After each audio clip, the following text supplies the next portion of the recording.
بسم اللہ الرحمن الرحیم۔ مسلمانوں کے لیے جو حلال کا سسٹم ہے یہ کب شروع ہوا؟ تو جیسے پچھلی ویڈیو میں بتایا تھا کہ جو یہودیوں کا کوشر کا حلال سسٹم ہے وہ 1924 سے سٹارٹ ہوا۔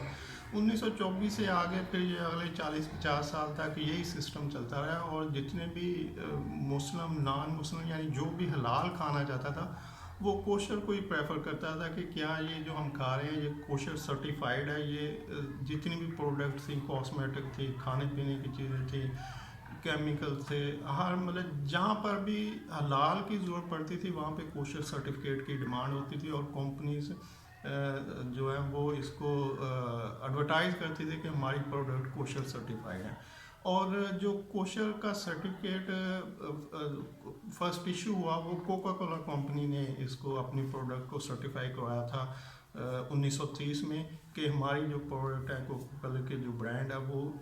کوشر سرٹیفائیڈ ہے، یعنی کہ یہ حلال سرٹیفائیڈ ہے۔ تو اب مسلمانوں کا جو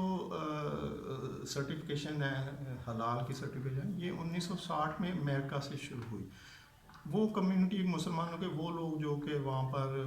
رہ رہے تھے اور جس جگہ پہ زیادہ لوگ تھے، تو اس کمیونٹی نے سوچا کہ کیوں نہ ہم بھی جو مسلمانوں کا حلال کا طریقہ ہے اس کو سرٹیفائی کریں، ہم لوگوں پر زور دیں کہ ہمیں جو فوڈ مل رہا ہے وہ اسلامک طریقے سے حلال سرٹیفائی ہو۔ اس کے بعد یہ 1960 کے بعد پھر یہ آسٹریلیا میں شروع ہو گیا، پھر نیوزی لینڈ میں شروع ہو گیا، پھر یورپین کے دوسرے ملکوں میں بھی یہ حلال سرٹیفکیشن جو مسلمانوں کے لیے تھی حلال، اس پہ پریکٹس شروع ہو گئی کہ جی ہمیں جو فوڈ مل رہا ہے وہ حلال سرٹیفائی ہو۔ اب اس کی وجہ یہ تھی کہ یورپین امریکہ یہ وہ ملک ہیں جو کہ جہاں پہ قانون کی تابع داری یعنی فالو کیا جاتا ہے، لاز کو فالو کیا جاتا ہے۔ اگر کوئی کمیونٹی کسی چیز کے لیے گورنمنٹ کو فورس کرتی ہے کہ ہمیں اس کے اکارڈنگلی اس کو امپلیمنٹ ہونا چاہیے، تو وہ گورنمنٹ اس کو مانتی ہے اور اس کو لا بنا کے اس کو امپلیمنٹ کرنے کے لیے دے دیتی ہے ایجنسیوں کو کہ بھئی اس کو امپلیمنٹ کرایا جائے۔ تو اب وہاں پہ جو اسٹرانگ کمیونٹی تھی مسلمانوں کی جس جگہ پہ، انہوں نے پھر زور لگایا کہ جی ہمیں بھی یہ سرٹیفکیشن کے لیے جو ہمارے مسلمانوں کی حلال سرٹیفکیشن ہے اس کو اڈاپٹ کیا جائے۔ تو اس طرح سے امریکہ سے 1960 سے شروع ہو کے پھر آسٹریلیا، نیوزی لینڈ اور دوسرے یورپین کنٹری میں یہ چلتا گیا۔ اس کے بعد یہ جو ادارے، ڈفرینٹ ایجنسیاں، کمپنیاں، کمیونٹیز کے جو ریپرزینٹیٹیو تھے جنہوں نے مختلف ملکوں میں اپنی حلال سرٹیفکیشن کے لیے کام کر رہے تھے، انہوں نے سوچا کہ کیوں نہ ہم ایک گلوبل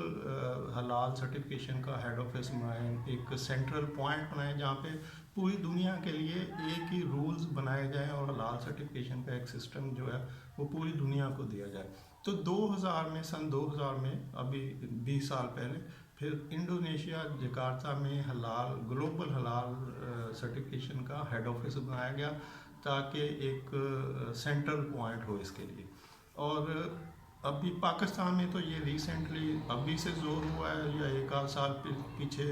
اتنا نہیں تھا۔ ابھی جو فوڈ اتھارٹیز کی ڈفرینٹ آرگنائزیشن ہیں، پنجاب فوڈ اتھارٹی ہے، دوسرے پروونسز کی اتھارٹیز ہیں، تو انہوں نے زور دینا شروع کیا ہے جتنے بھی فوڈ پروسیسر ہیں کہ بھی آپ اپنی پروڈکٹ کو حلال سرٹیفکیشن میں لے کے آئیں۔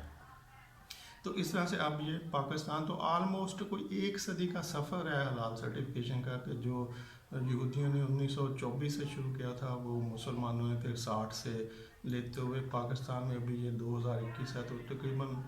96-97 ایئر کا ٹائم ہے، گیپ ہے اس کے دوران پاکستان میں آنے کے لیے حلال سرٹیفکیشن کا۔